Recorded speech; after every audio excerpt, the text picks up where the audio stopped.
big advantage on the boards in the paint tonight. Talk about that from the coach. Well, you're correct. How did they get that big advantage out there? They jumped higher. They were more physical. You know, you're asking me things that are tough to answer. How do you keep the guys? It's like saying, why did you not shoot well? Because they didn't go in.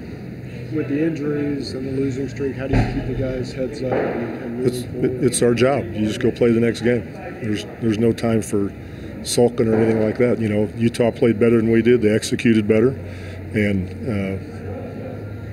they made fewer mistakes over a 48-minute stretch, and they won the game. You know, the team that plays best wins. Is there anything going on with the second quarter, you guys? Golden State had the last 3 minutes, Portland at 39. Tonight, Utah did 39 too. Not necessarily. Eddie was talking earlier about how going through this stretch it's important to keep guys camaraderie and keep guys tight. How important do you think that is to make sure the group in there is still upbeat? I would think it's important. How important? As opposed to the opposite. That's true. That's silly. Come on. It's always important to be upbeat and to stick together.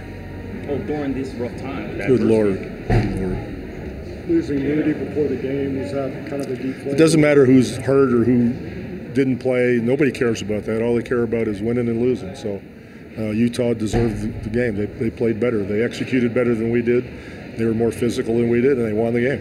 You expect him back in Memphis? I don't know.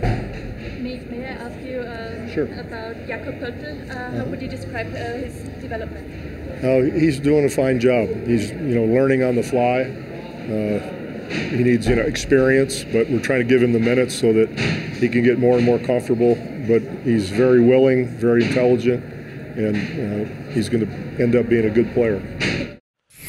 So Pop not in a good mood, and maybe that's because this rodeo road trip has not started very well for them. That's Pop, Pop, Pop, Pop. 4 times. That's 4 pops. Yeah, 4 losses in a row. They got one know more what comes next, right? Fizz. That means more losses. Then they got 3 after the All-Star break. So the Spurs also sliding in the Western Conference standings. This game significant because the Utah Jazz now have a game up on San Antonio. But one thing that Utah did in this particular game that they aren't very great at this season, shooting the outside shot. They're 24th in the league percentage-wise from outside, but they hit 19 three-pointers against the Spurs.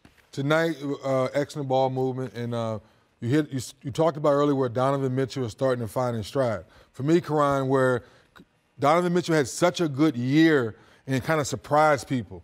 So now those great assistant coaches we always talk about, they have all these computers and laptops on the bench, well, they went home and put a defensive game plan for Donovan Mitchell. So it's taken him a couple months to say, okay, the double team's coming this way. When I drive right, they're sending an extra big guy to show this. So now his patience, this last month or two for me, is showing me that he's starting to watch more film and he's starting to find his groove. And also, I think the addition of Kyle Korver, having a shot maker like that, Ingles starting to make shots and being more aggressive on the perimeter. So when those shots fall, instead of gapping him, now you're able to have more real estate. So when them shots fall right there, you got to stay honest on the defensive end of the floor.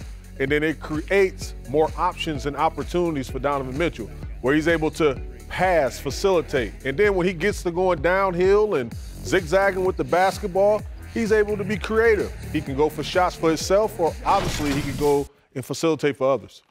Certainly the floor seems like it's opened up when the Utah Jazz are hitting outside shots. They seem like a team you can really trust in the postseason, but Rudy Gobert, playing with a vengeance, he seems like a guy that's like, oh, I wasn't selected for the All-Star team. Got a little bit of slack for crying in that emotional moment for him, but we're seeing him show some of those emotions on the court in an efficient way. Yeah, Rudy, don't feel bad. You just show that you're emotion, that you're a human being. We all have them.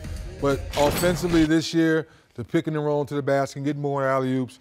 And every so often this year, they'll throw the ball down to him in the block and he'll make a good move and get a basket. That evolution of him being on the offensive end, I think, is going to help as they try to go deeper into the playoffs. Well, I love the bounce-back game of Rudy Gobert. Some people cry about situations, some people respond. He did a little bit of both. He shared his emotions out, and then he went out there and pulled out a demonstration, and I think that's going to be his motivation going forward. So he's playing excellent basketball offensively, which you talked about. Defensively, he's been that anchor, but now they're rewarding him on the opposing end also, and that's keeping him excited and engaged.